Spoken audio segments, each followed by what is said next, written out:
Hi everyone. Hope you are doing good. Okay, तो चलिए let us recapitulate what we had seen till now. First of all, we had seen with introduction, importance of cost and revenue concepts.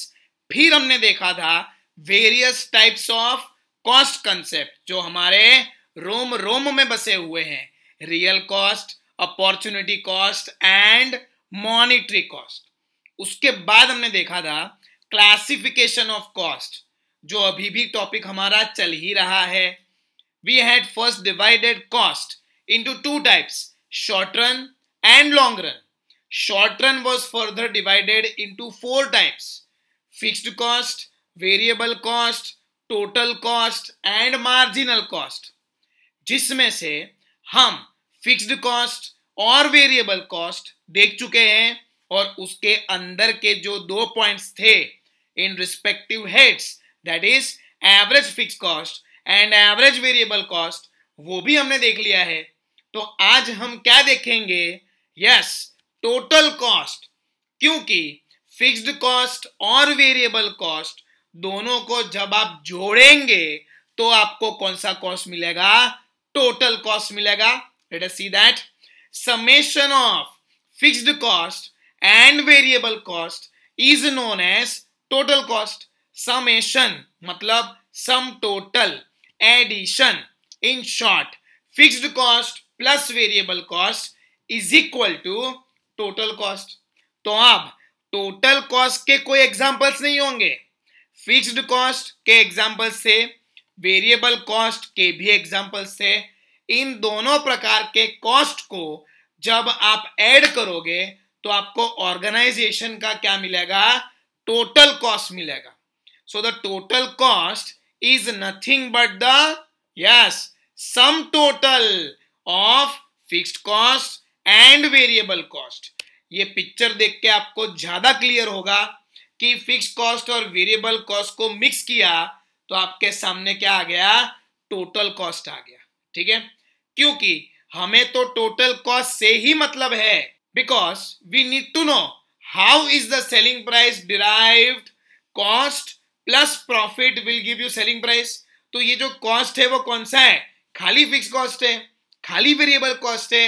नहीं, दोनों है, which is nothing but the total cost. So final cost में, total cost में जब आप profit margin को add करेंगे तो आपको क्या मिलेगा?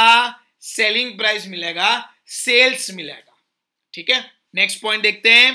There is a cause and effect relationship between total cost and total production. अब आप कॉमन सेंस लगा के नॉर्मली भी सोचेंगे तो आपको मालूम पड़ जाएगा कि यूनिट्स में जितने ज्यादा बनाऊंगा उतना मेरा खर्चा ज्यादा आना चाहिए. यस, और जितने यूनिट्स में कम बनाऊंगा उतना मेरा खर्चा कम आना चाहिए. नॉर्मल रिलेशन है. खर्चा ज्यादा किस पे होगा? प्रोडक्शन पे. So the more you produce the more cost you have to incur and the less you produce less cost you have to incur. और ये टोटल कॉस्ट में क्यों फिट बैठ रहा है? क्योंकि variable cost rises with rise in units of production.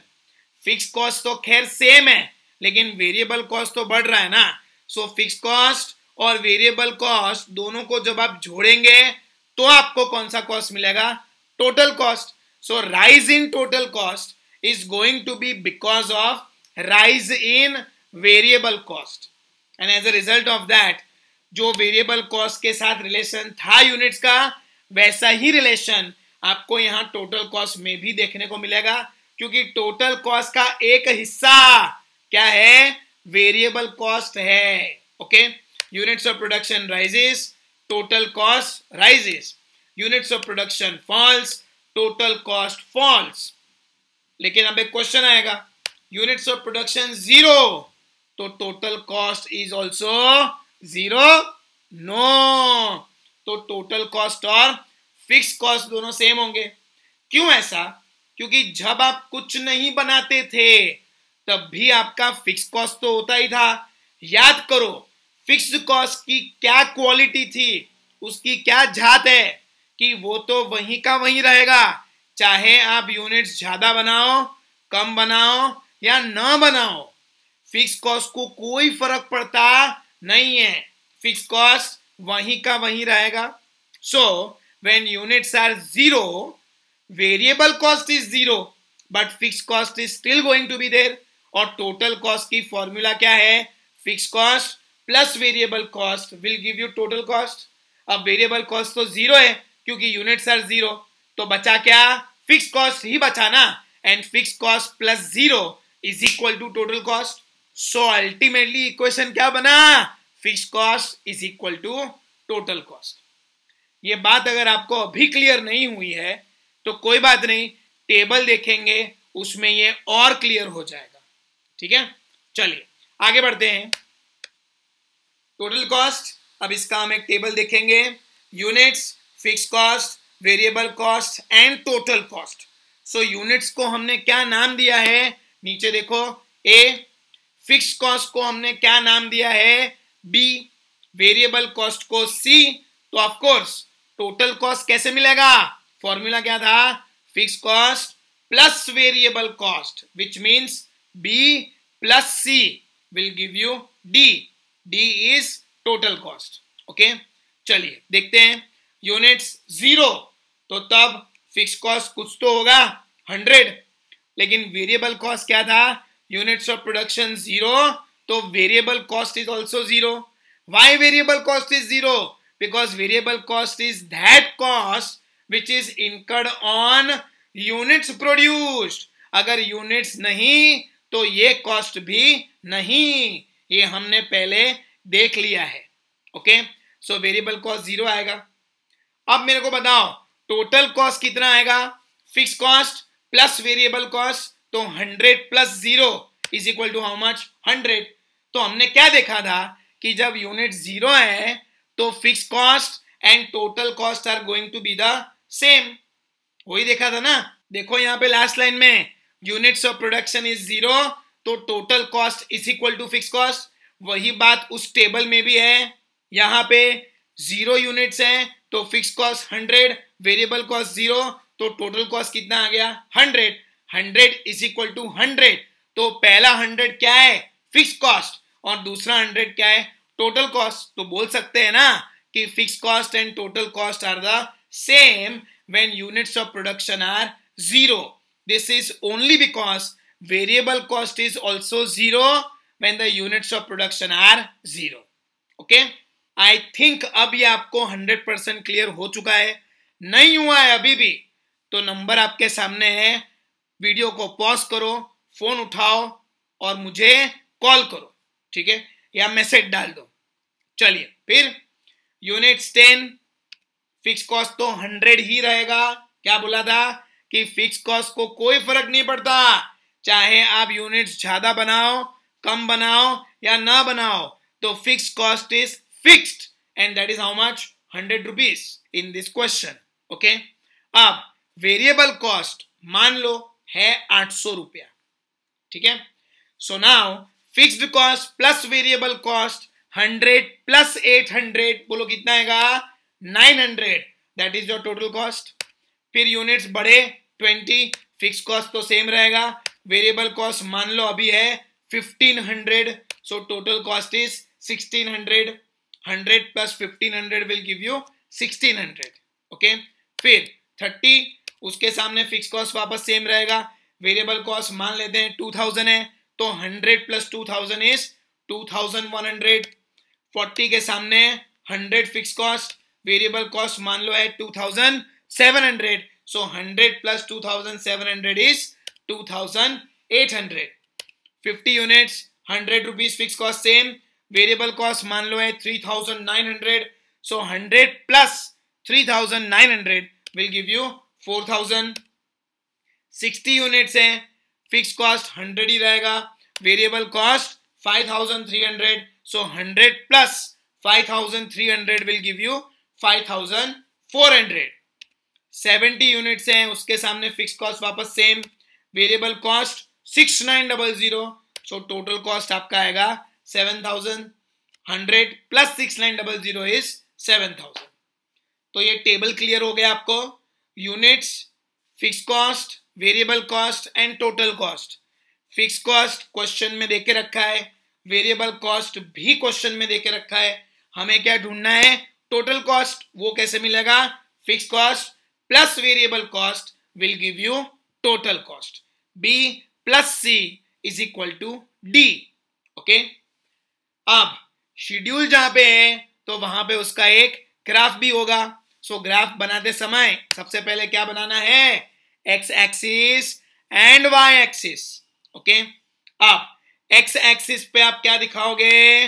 Output in units, और y axis पे क्या दिखाओगे? Cost in rupees. लेकिन कौन सा कॉस्ट? Total cost. तो ध्यान रहे हमें फोकस यूनिट्स पे और टोटल कॉस्ट पे ही करना है। ओके, फिलहाल अब हम इन चीजों को पहले प्लॉट कर लेंगे, स्केल तय कर लेंगे। तो यूनिट्स में देखो, स्केल हम वही ले लेंगे जो एग्जैक्टली बता के रखा हुआ है, 0, 10, 20, 30, 40, 50, 60 एंड 70। और जो वाई एक्सिस है टोटल कॉस्ट, उसमें हाईएस्ट वैल्यू कितना है? 7,000 रुपीज। तो हम 500 का भी स्केल ले सकते हैं, 1000 का भी स्केल ले सकते हैं। फिलहाल लुकिंग एट द कंस्ट्रेंट्स मैंने 1000 का स्केल लिया है, तो आप भी 1000 का ही लेंगे। 1000, 2000, 3000, 4000, 5000, 6000 एंड 7000। ठीक है, आप 500, 1000, 1500, 2000, 2500, 3000 ऐसा भी ले सकते हैं, कोई प्रॉब्लम नहीं है। ओके, लेकिन जब भी स्केल लो, मेजर करके लो कि दोनों पॉइंट्स के बीच में डिस्टेंस सेम होना चाहिए, तो आपका ग्राफ उतना ही ज्यादा एक्यूरेट आएगा। Okay, fine. अब यूनिट 0, उसके सामने आपका टोटल कॉस्ट कितना है? 100। तो पहला पॉइंट 0 के ऊपर, मतलब वाई एक्सिस पे ही आएगा, 0 एंड 100 का कॉम्बिनेशन। ओके, फिर यूनिट्स 10 और टोटल कॉस्ट 900। सो 10 के सामने 900 का ये पर्पल कॉम्बिनेशन आपको मिलेगा, जिससे आपको एक पर्पल पॉइंट मिलेगा। उसके बाद 20 यूनिट्स के सामने 1600। सो 20 के सामने 1600 येलो कॉम्बिनेशन आपको मिलेगा, सो येलो पॉइंट आपको मिल जाएगा। उसके बाद 30 के सामने 2100 रेड कॉम्बिनेशन आपको मिलेगा, जो आपको रेड डॉट देगा। उसके बाद 40 के सामने 2800 ये ग्रीन कॉम्बिनेशन आपको मिलेगा, जो आपको ये ग्रीन पॉइंट देगा। उसके बाद 50 के सामने 4000, तो ये ब्लैक कॉम्बिनेशन आपको मिलेगा, जो आपको ये ब्लैक डॉट देगा। फिर 60 के सामने देखो 5400, तो ये ब्राउन कॉम्बिनेशन आपको मिलेगा, जो ये आपको ब्राउन पॉइंट देगा। और 70 यूनिट्स के सामने आएगा 7000, जो ये पिंक कॉम्बिनेशन आपको मिलेगा, जो आपको ये पिंक डॉट देगा। ओके, अब इतने सारे कॉम्बिनेशंस के पॉइंट्स हमारे पास आ गए। तो पॉइंट्स मिलने के बाद बेटा हम क्या करते हैं? इन सभी पॉइंट्स को हम जोड़ते हैं बाय अ कर्व। ये कौन सा कर्व आपको मिलेगा? टोटल कॉस्ट कर्व मिलेगा। कौन सा cost curve? Total cost curve, क्योंकि हमने क्या प्लॉट किया? Total cost. अब ये टोटल कॉस्ट का स्लोप कैसा है? पॉजिटिवली स्लोप्ड है, लेकिन इसकी एक खासियत है, ये कभी भी 0 से स्टार्ट नहीं होगा। It will start from any point about 0। अब आप पूछोगे सर ऐसा क्यों? तो लॉजिक और आंसर दोनों आपके सामने है। जब भी यूनिट 0 होंगे, क्या टोटल कॉस्ट कभी 0 हो सकता है? क्योंकि टोटल कॉस्ट में हमेशा क्या शामिल होगा? Fixed cost, and fixed cost is going to be there even when you don't produce the units. So total cost can never start from 0, because it is always having fixed cost, which is always going to be something positive in number. Okay, और इसीलिए total cost की शुरुआत हमेशा fixed cost से होगी, जो 0 के ऊपर होगा। And as a result of that, देखो लिखा है total cost curve will always be starting above x axis, x axis के ऊपर से ही वो स्टार्ट होगा। और ये क्यों है? Just because fixed cost line जो आपके सामने आई, yellow line, is always going to be there irrespective of whether you produce or you don't produce, fixed cost is going to be present, और fixed cost से ही total cost की शुरुआत होगी। अब एक क्वेश्चन आएगा, सर ये तो मालूम पड़ गया कि उसका स्टार्टिंग पॉइंट इज फ्रॉम 100, ये 100 क्या है? फिक्स कॉस्ट है। जो यूनिट 0 बनाओगे तो टोटल कॉस्ट भी वही 100 रुपीज होगा। ये तो मालूम पड़ गया कि 100 से शुरू करना है, लेकिन सर ये ऊपर जा रहा है तो ये क्यों जा रहा है? वो आप अच्छे से जानते हो कि टोटल कॉस्ट में जो बढ़ोतरी है वो क्यों है? हाँ, क्योंकि वेरिएबल कॉस्ट में बढ़ोतरी है। Because you very well understand this, fix cost plus variable cost will give you total. अब फिक्स कॉस्ट तो चेंज होने से रहा, जो भी चेंज होगा वो क्या होगा? Variable cost. तो वेरिएबल कॉस्ट में जो भी चेंजेस आएंगे वही चेंजेस आपको टोटल कॉस्ट में भी देखने को मिलेंगे। और हमने ये देखा था कि variable cost is a curve that starts from 0 and that is also an upward moving curve, positively sloped curve. Which curve? Variable cost curve. और इसीलिए आप यहां पे अगर गौर से देखोगे तो ये पाओगे कि variable cost and total cost are parallel to each other. देखा, दोनों नदी के दो किनारों के समान है, पैरेलल है, साथ साथ चलते हैं, लेकिन कभी इनका मिलाप नहीं होने वाला है। You know why is this parallel? Let us see that in detail. Total cost में मेरे को बताओ, कैल्सी उठा के, है ना, इसके लिए आपको कैल्सी की जरूरत पड़ेगी। टोटल कॉस्ट में बढ़ोतरी कितने से हुई? 100 था, वो बढ़ के कितना हो गया? 900. So what is the increase? 900 minus 100 will give you how much? 800. Variable cost में बढ़ोतरी कितनी? 800 माइनस 0, 800. सो जितने अमाउंट से वेरिएबल कॉस्ट बढ़ेगा उतने ही अमाउंट से टोटल कॉस्ट भी बढ़ेगा, सेम अमाउंट होगा। और इसीलिए दोनों कौन से लाइंस हैं? पैरेलल लाइंस हैं। ठीक है, अभी तक विश्वास नहीं बैठा, कोई बात नहीं, आगे और कंफर्म कर लेते हैं। 1600 माइनस 900 700, और 1500 माइनस 800 कर लो, कितना आया? 700 आया। खुश हुए? मैजिक नहीं है कुछ, लॉजिक है, मैथमेटिकल इक्वेशन है, नथिंग एल्स। फिर आगे और बढ़ते हैं। 2100 माइनस 1600 कितना आया? 500। और 2000 माइनस 1500 भी कितना आएगा? 500। सो 500 से वेरिएबल कॉस्ट बढ़ा, 500 से टोटल कॉस्ट भी बढ़ा, क्योंकि फिक्स कॉस्ट तो बढ़ने वाला नहीं है, क्योंकि that is going to remain the same. So we have understood this. Still we will confirm till the end. 2800 minus 2100 700, 2700 minus 2000 700, 4000 minus 2800 1200, and 3900 minus 2700 is also 100.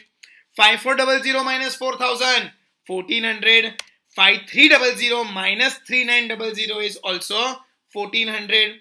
7000 minus 5400 1600, and 6900 minus 5300 is also 1600. एक एक value आप कैल्सी पे confirm कर लो।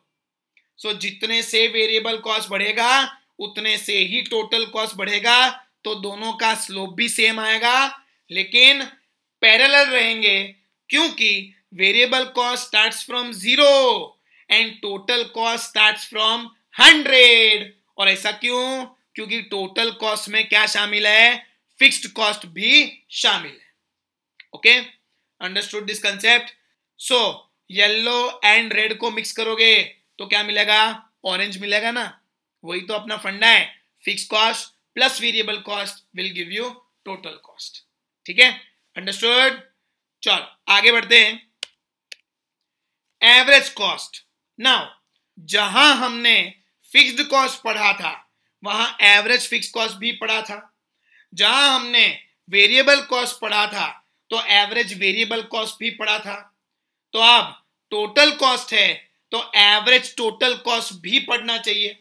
Yes, ये वही है, लेकिन उसको हम एवरेज टोटल कॉस्ट नॉर्मली नहीं बुलाते क्योंकि कंफ्यूजन होता है कि ये एवरेज है कि टोटल है। इसीलिए उसको सिंपल टर्म्स में हम क्या बुलाते हैं? एवरेज कॉस्ट बुलाते हैं। क्या बुलाते हैं? Average cost.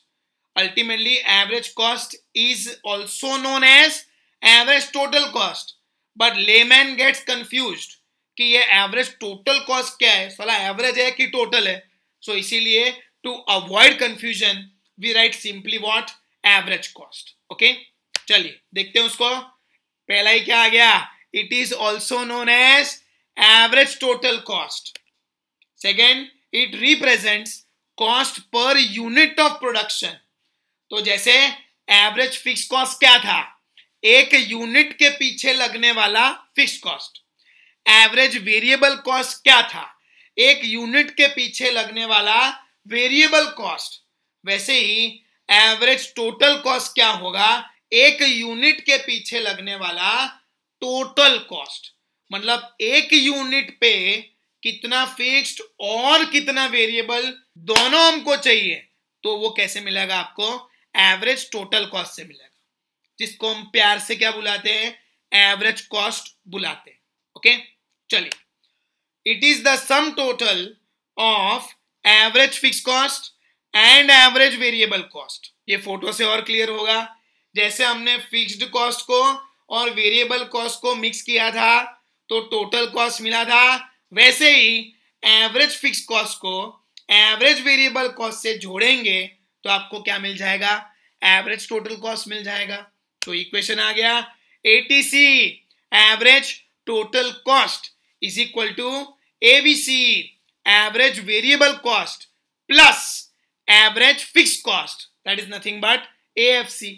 ओके, और it is also found by dividing total cost by units of production.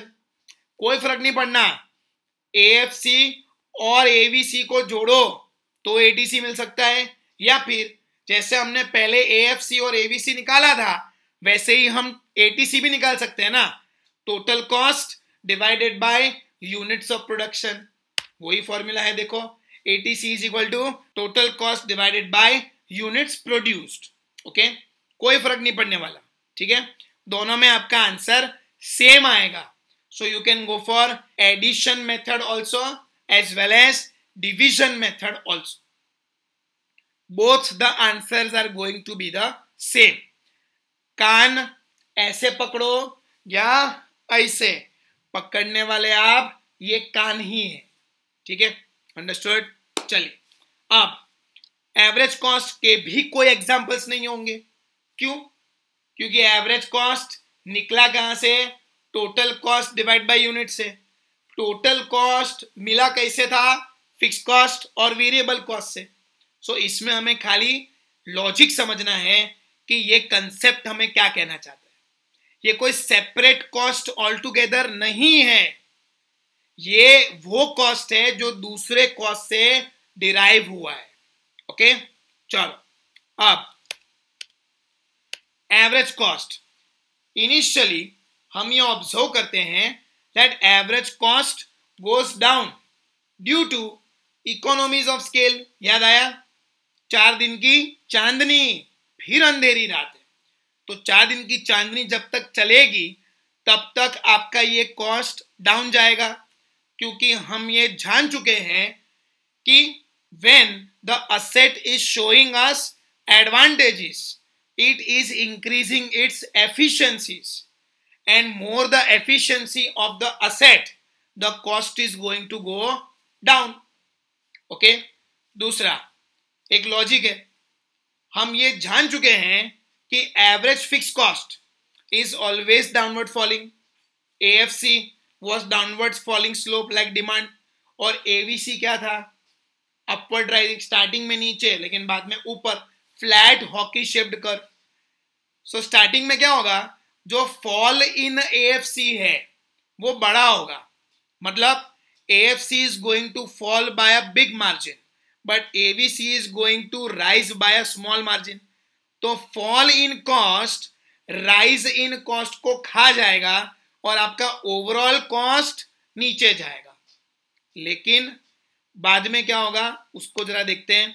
At later stages, average cost rises due to diseconomies of scale because rise in ABC is more than fall in AFC. बाद में क्या होगा आपका AVC इतने amount से rise होगा और आपका AFC इतने अमाउंट से फॉल होगा. So rise in cost will eat away the fall in cost और इसीलिए बाद में ओवरऑल कॉस्ट आपका ऊपर जाएगा. सो स्टार्टिंग में we enjoy economies of scale.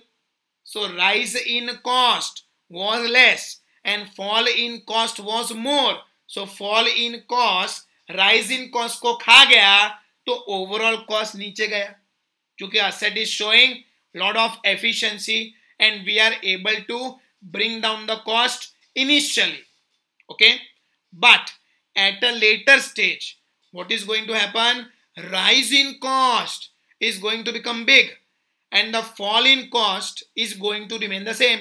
So rise in cost will eat away the fall in cost और इसीलिए rise in cost देखने को मिलेगा और इसीलिए फिर ओवरऑल पिक्चर आपका क्या आएगा कि cost is rising. Okay, at a later stage. Now इसी चीज को अगर हम रिलेशनशिप में बताना चाहें तो कैसे बता पाएंगे? See that relationship between AC मतलब एवरेज कॉस्ट या दूसरा नाम क्या है average total cost and production initially is negative and later it becomes positive. ऐसा कैसे? Initially we have economies of scale, units of production rises तो ATC is going to go down क्योंकि जितना ज्यादा प्रोड्यूस करोगे उतना आपका कॉस्ट नीचे जाएगा initially till the asset is optimally used.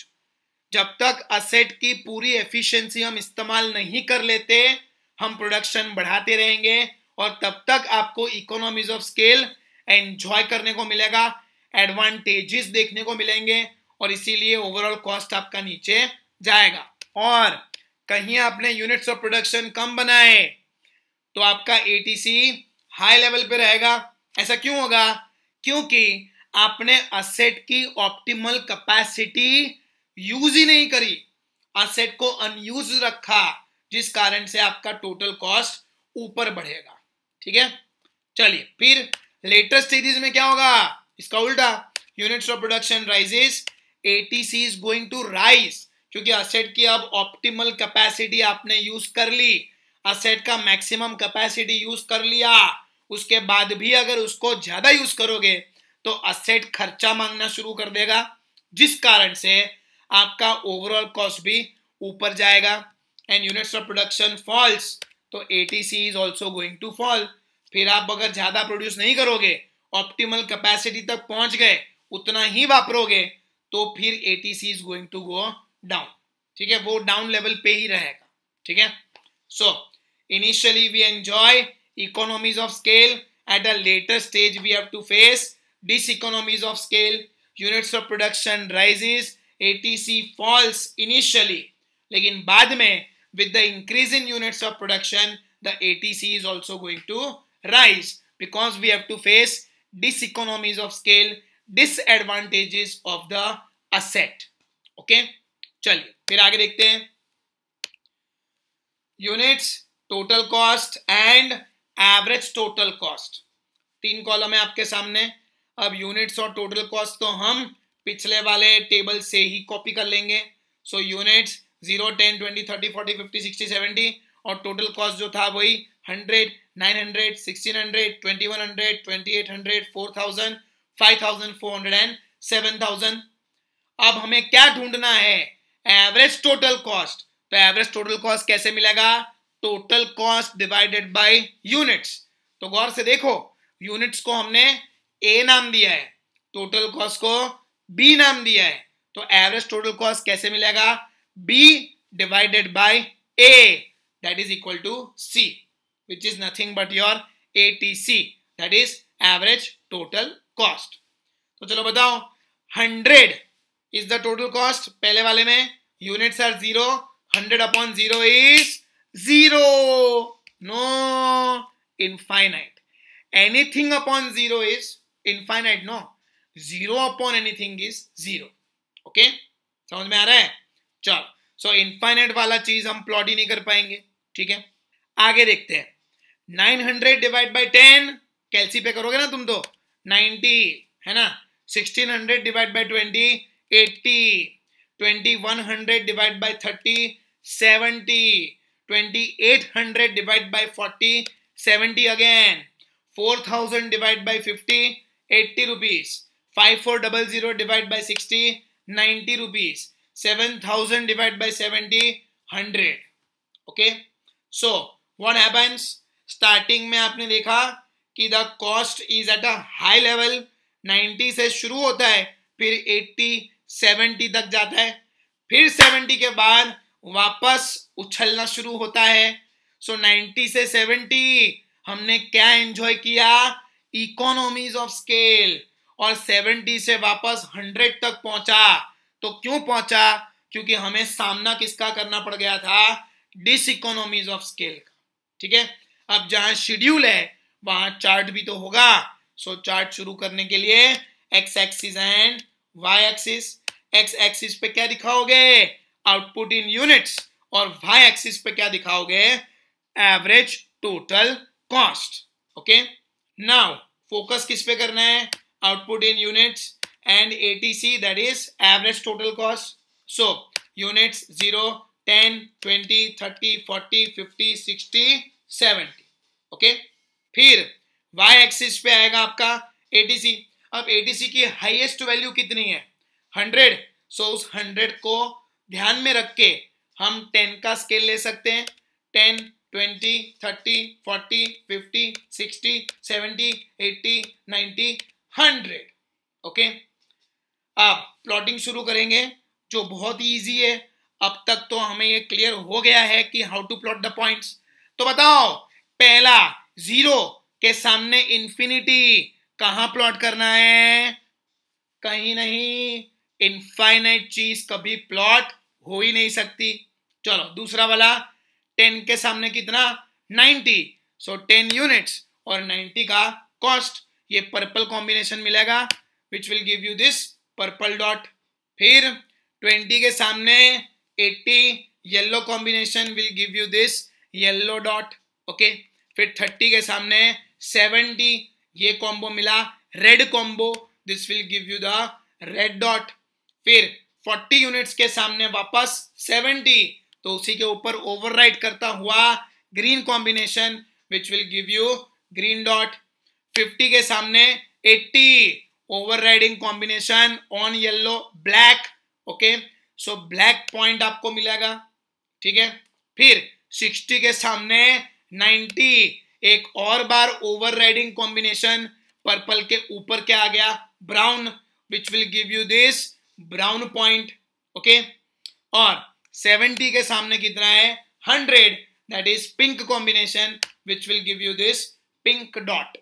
Okay, अब ये डॉट्स मिल गए. उसके बाद हम ये कॉम्बो को हटा के अगर देखें तो ऐसा लगेगा. ओके, अब इन सारे डॉट्स को जब हम ज्वाइन करेंगे तो आपको एक ऐसा कर्व मिलेगा, perfect smiley curve, which is nothing but the U shape बोल सकते हैं. So average total cost curve इसको बोलेंगे. और इसका शेप कैसा है? परफेक्टली यू शेप्ड कर्व है. बराबर, परफेक्ट यू बनेगा अगर इसको हम और आगे लेके जाएं तो. Understood? So it is considered to be perfectly U shaped curve. Which curve? Perfectly U shaped curve. लेकिन नाम कौन सा? Average total cost is a perfectly U shaped curve. Okay, understood? किसी को कोई भी डाउट डिफिकल्टी हो तो तुरंत मोबाइल फोन उठाओ और ऊपर वाले नंबर पे डाउट पूछो. नंबर स्क्रीन पे लिखा हुआ है. फिर भी मैं बोल देता हूं 8000770202. बिंदास अपने डाउट्स पूछो. Doubts are most welcome. Okay, तो बस फिर आज के लिए इतना ही. Okay bye.